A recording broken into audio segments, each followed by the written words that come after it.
So according to Google here, we're in Platos de Cine, or movie plate, and this was created for the film Exodus, and it's basically a selection of facades. The village over there was used for Game of Thrones. It's the Dothraki village where Daenerys is taken when Khal Drogo dies. So I don't recognise it, but it is pretty impressive when you get down there. It's essentially a selection of facades held up with scaffolding and basically gaffer tape. Nobody here. We're quite early in the morning. It's not yet 9 o'clock. Sun's pretty low, and I'm going to get down there and photograph it before the sun rises any higher, because it'll get very, very flat. We're going to look at why we might need tripods, and the lesson to learn here is if you're shooting something far away like that, the slightest vibration in the camera, the slightest shake, slightest up and down movement is amplified hundreds of times. Imagine a laser beam shooting across there, so a millimetre of movement here is several feet of movement over there, and that's why you get blurry pictures basically. So no amount of image stabilization is going to correct that effectively.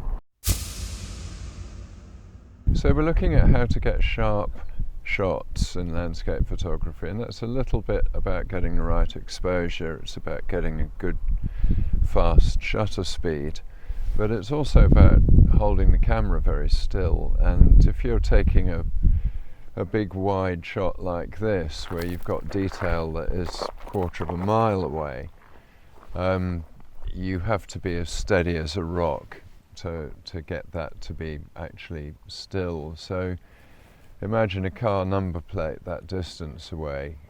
Is virtually impossible to get it so still that you can read the number plate.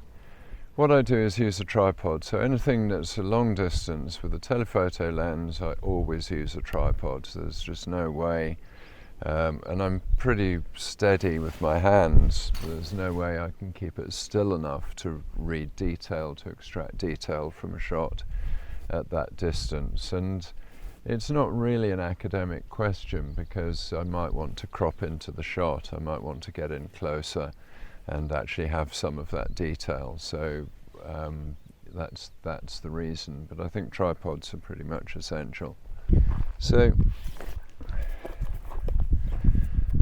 with the tripod, with something distant, I want the tripod nice and high. There's no real advantage in having the tripod on the ground like this. So I will, and the golden rule with this is to use the thicker segments first in the tripod, but so this is much more stable than if I'd extended the bottom part of the legs, but I want this higher, so I'm going to extend another section, principally so that I can reach the camera without bending down. Okay, so that's nice and steady there. Now this piece here, so this tripod is made by a company called Feisol, and what's notable about it is it doesn't have a center column, so your head fits directly onto the tripod and it makes it much more stable. So center columns are a nightmare. They're virtually impossible to eliminate camera shake. And in addition to that, I use this head. So this is actually an Acratech panoramic head, and it rotates. You can level it here. So there are two pieces to this. There's a leveler, which I've just set. There's a spirit level there. Okay, and this is designed for taking panoramas, but it's equally good for anything else. And it rotates in two directions. So once I've got it level, I can rotate the camera knowing that I'm keeping it in the same plane. Do that again. Like this.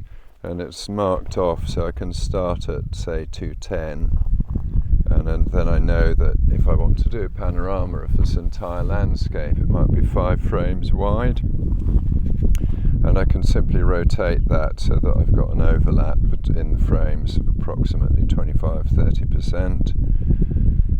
And you test that by eye, measure how much one frame is in the landscape. And so we've got that rotation, and we've got this rotation as well. So I can set the camera to point directly to anything I want.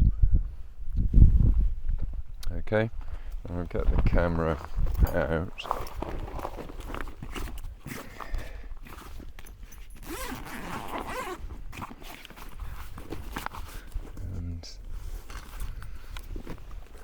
And you'll notice on the camera I've got this L plate. Yep, so we've got 2 sides that I can clip this camera to the mount, and that's important because you don't, with ball heads, they all have a slot, so you can put it into 90-degree angle like that, but they're really difficult to work with, really fiddly and really unstable, so this is a much better solution. So I can just put it in here like that, tighten up the screw, and it's rock steady.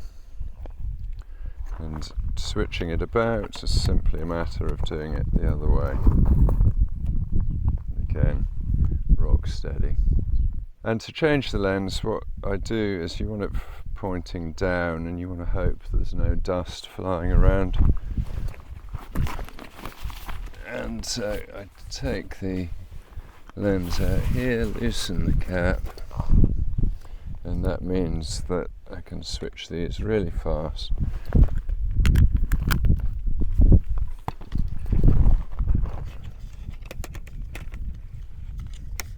There we go. And we've got a low sun, so I'm putting the shield on.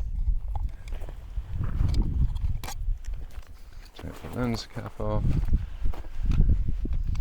and set up my shot.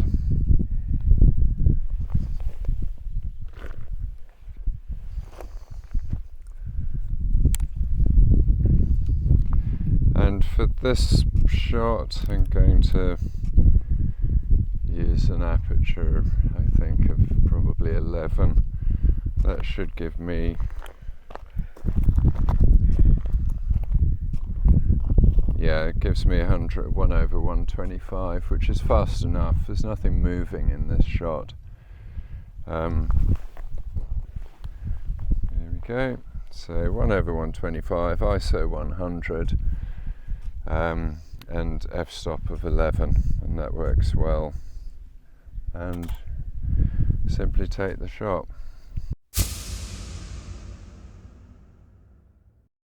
The area of sharp focus at these settings probably extends, I'd say, no closer than that rock here, but with this sort of shot, because there is no foreground in the actual frame, the nearest thing is the hillock over there, which is about 200 meters away.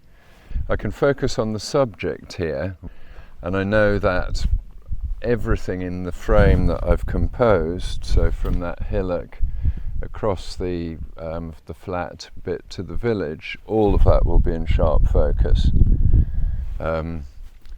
If I wanted to have some foreground in this shot, that would be a different matter. So I might go then probably up to f16 to extend that field of view. With a telephoto lens, I would do one shot focused on the furthest thing that I want to be in sharp focus, which would be the actual buildings there. The hills are not so important because the light means you can't see them, you know, what's detail in there anyway. So I would focus one shot on the buildings, one shot on the rock right in front of me, and one shot in the middle, and those depths of fields combined will give me the sharp focus front to back, and you can only combine these in either Photoshop or Affinity Photo. So typically for a focus stack you're going to be in portrait mode.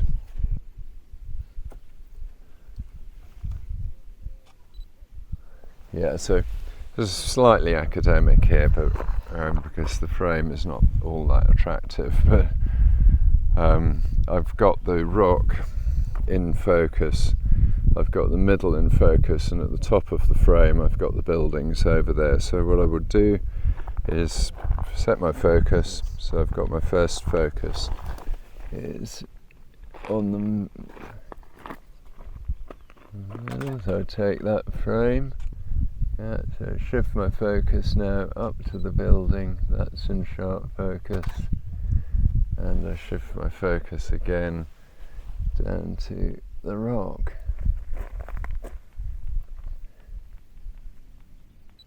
And that's in sharp focus. So what you find with this is, particularly this type of a shot, is the dimensions of the shot will slightly change with the focus pulling, and all of that you can sort out quite easily in Photoshop or Affinity Photo. But what it does mean is that you need to frame your shot, make sure that you've got everything within the borders of the frame, substantially within the borders of the frame, and then the finished shot, it will cut in from the sides and from the top slightly.